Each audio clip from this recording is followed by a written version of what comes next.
All right, everybody, here we are. Let's talk Wonder Man. Because this show, low-key, really surprised me. And I was expecting to enjoy it as much as I did.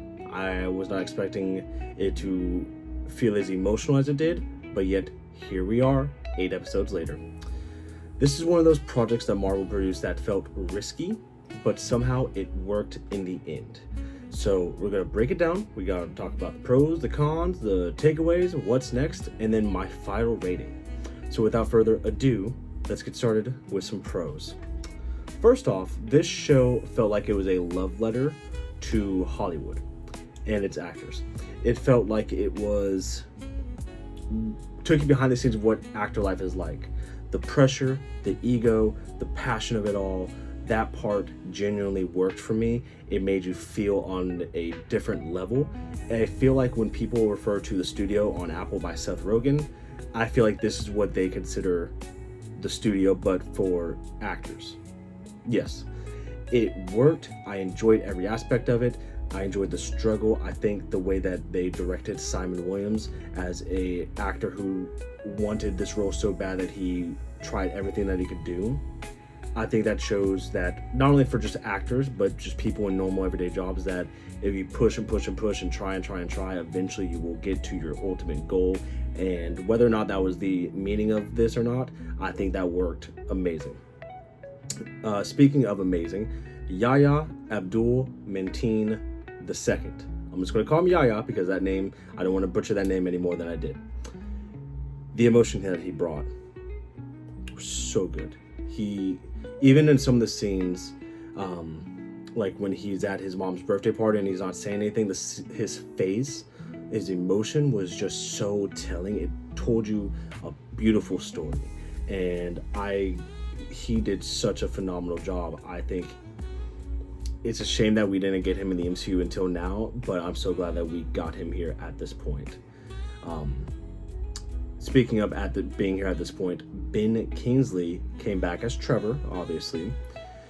Him coming back was a big moment for his character arc, because we saw him in Iron Man 3, not very well universally loved. Then in Shang-Chi, where he kind of got a little bit of a fan base, and now here he is completing his redemption arc. And of course, who else would be perfectly paired up with Simon? And the scenes that him and Yahya shared together, there's a specific scene in episode 7 where they're in the trailer. It tugs on you. It makes you feel like you're in the room with them. You could feel the emotion. You can cut the tension with a knife. It was so brilliantly shot and done. And it, credit where credit is due. Daniel Destin Creighton, once again, he showed why if he would have still been doing Avengers Kang Dynasty, if that was still a movie, he would have done a phenomenal Avengers movie. But you know what? We get him in Spider-Man, so I will take it. I think he's going to do an amazing job in Spider-Man. I cannot wait for that movie this July. That is going to be a chef's kiss. I think after Spider-Man and after this, Daniel is going to jump into that category of, with him and Ryan as being the two best directors that Marvel has ever worked with, along with Jon Favreau. I'm not going to include the Russos because I do think the Russos are the best directors because they've gone 4 for 4, going on 6 for 6 with their movies. But that's the easy answer. I think Ryan Coogler and Destin are the two best. Another thing that I really liked about this show was I liked the showcase of Simon's powers. I would have liked to have seen more, but the little bit of scenes that we did see, I enjoyed. I think my favorite one was also in episode 7, where he has his biggest moment when he destroys, spoiler warning, sorry, if you haven't seen it yet, there will be some discussions. I'm not going to go full plot in details, but be warned. He destroys the studio, and the showcase of everything just being affected by his energy and being basically disintegrated, crushed, was incredible. Obviously, I don't think he can go toe-to-toe with Wanda or Sentry or Thor, but I do think he is going up there as one of... he could be potentially one of the toughest. So I would like to see them do more with that, and hopefully we will get there. Another little fun callback for me. This is just me. I don't think I've seen anybody mention this before so far today.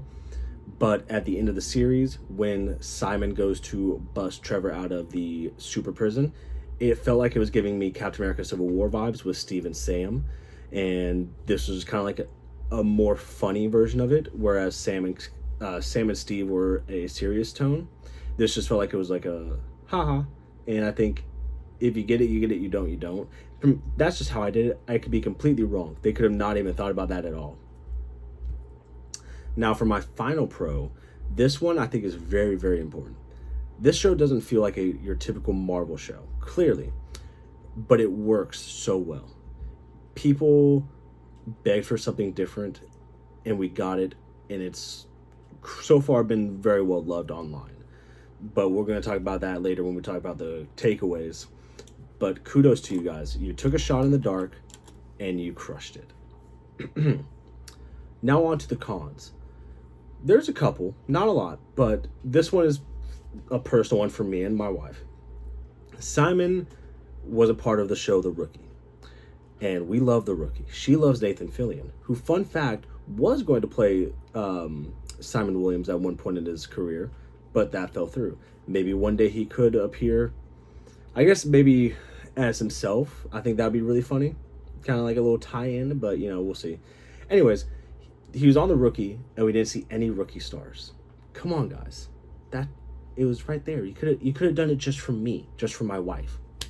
Please, next time. But no, for real, no. The actual cons of the show. There's no real reason why Trevor Slattery would have left Tao Lao. Now, you could go watch my Shang-Chi video right over here, where I talked about what could have been different if COVID never happened. And shame on me, because I probably should have watched this beforehand, like Shang-Chi beforehand. But I don't remember him ever leaving Tao Lao. And he also had a friend there, Morris, which he never mentions again. And Daniel's the director, so why did he leave? It was a beautiful place. Was he not welcome there? What happened to Morris? Could Morris not leave? And if that's the case, he could have at least talked about Morris. I just wish there's a little bit of continuity there. And also, along with that, they're on the West Coast with Shang-Chi and Katie. Yet there is no mention of Shang-Chi or Katie. Like, at all. And it kind of boggles me, because it's like, it's right there. They're a few, I don't know California, but they're North California, where I assume Hollywood is mid-California. What happened? Don't fall. Oh boy. Oh. Move. I might keep that in. I might cut that. Don't know yet. That might just be a little funny moment. Anyways, if there was a cut, I apologize. My camera fell. Let's see. What else were we at? Oh, a cool tie-in with the cons. And this is going purely based off my knowledge of Simon Williams from Avengers Earth's Mightiest Heroes. I don't have very much comic experience with him. But in Earth's Mightiest Heroes, he gets his powers from being experimented on by AIM. You might wonder why that sounds familiar. AIM was technically the big villain for Iron Man 3, where they hired Slattery to play the Mandarin. Now, I'm just saying, I don't expect, Trevor and Simon to have known each other or seen each other or anything like that. Simon could have been experimented on as a kid, but it would have been a nice little continuity to tie in their stories a little bit more together. But we don't even know where Simon got his powers from. That's the other con. Was he born with them, so he's a mutant? Was he experimented on? Did he touch some rocks on, like Doorman did?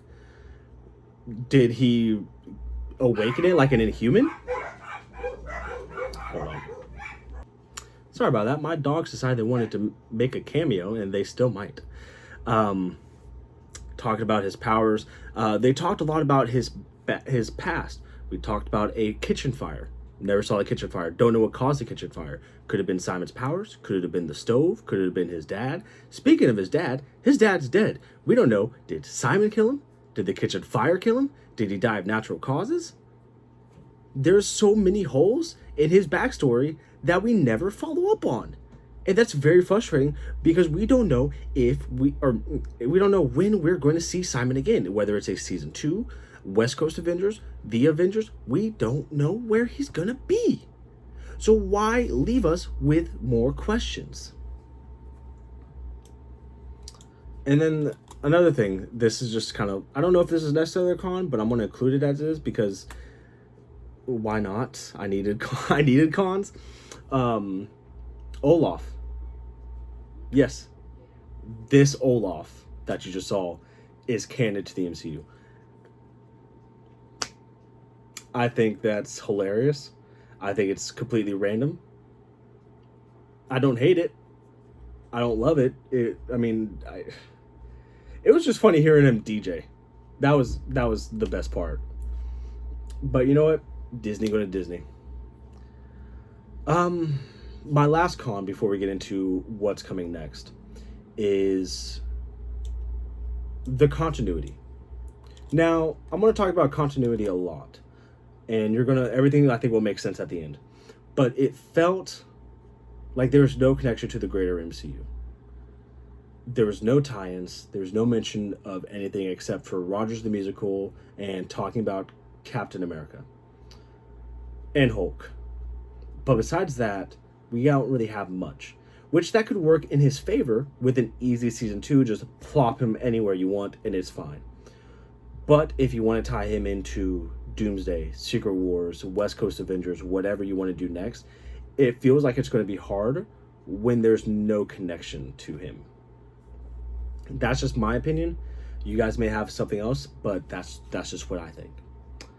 Now, what's next?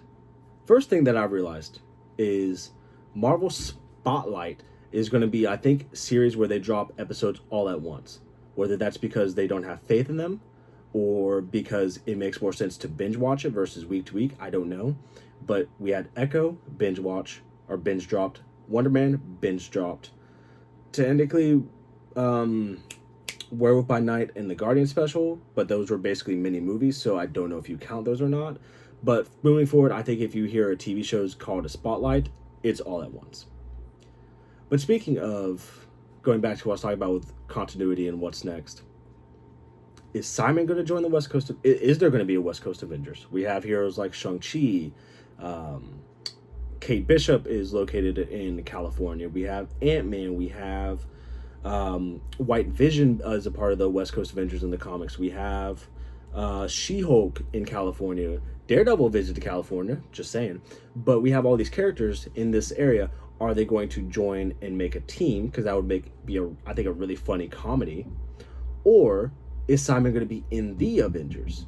You know, Secret Wars is coming up. He could be kind of like a background character. He has that romance with Wanda. Could that be something that is touched on with the rumored Wanda movie? I don't know. That's the problem with these things, is we don't know where Simon's going to appear next, and that's a damn shame. But wherever he does, the door's open. Somebody just has to knock and push it in. Open it up, push it in, whatever. My takeaways. Daniel Destin said about a week ago that they could have written off Wonder Man as a tax write-off during the writer strike earlier. But the team behind it, the staff, the writers, producers, actors, everybody fought so hard to keep Wonder Man alive. And I think that was a gamble that Marvel decided we're going to push all of our chips in, and it paid off. Because Marvel fans have wanted something different for so long. They had that with Eternals, but they were too harsh on that. And now we get it again with Wonder Man. And now Wonder Man is a critically acclaimed show. It had a 90% Rotten Tomatoes score. It's being hailed as one of the best Marvel shows since Loki.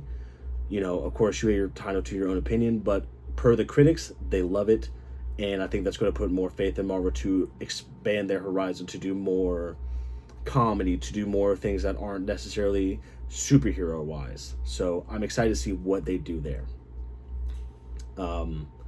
It's exciting that Yahya is now a part of the MCU. You know, you may know him from the DCEU as Black Manta. I don't personally think he had the time and the opportunities to shine as much as he could have. So I'm really excited that he's in this because he did great in Watchmen. I believe he even won some awards for that. So good for Yahya. He seems like such a wonderful person. And also, my last takeaway. All you Marvel haters that say, oh, we have to watch this, and this, and that to understand why it makes sense in this. Guess what? You don't got to do that with Wonder Man. So you can go shove a sock in it. The only things that you may need to watch is Iron Man 3 and maybe Shang-Chi if you want to. Besides that, this show stands alone on its own 2 feet. It is something that literally could air after Family Feud on a weekday, just on ABC or Fox or wherever, CBS, NBC, whatever you want. It's just a show that could air 5, 10, 15 seasons if it was in the early 2000s. That's the genius behind this show. They crushed it. And for that alone, and how much I felt the emotional core, I have to give this a 4 out of 5 on the geek scale. I know that's pretty crazy, but this was different, it was risky, it was emotional, and that's exactly what Marvel needs right now, heading into the new year with one of their biggest years in the past, since 2019. Yeah. My apologies, my phone decided to tell me I ran out of storage, so I had to clear up some space. So I'm going to kind of wrap this up really quick here. Again, I think this was a beautiful story, 4 out of 5 on the geek scale. Let me know what you guys think in the comments below. Did you like it? Did you not like it? What they could have changed to make you like it?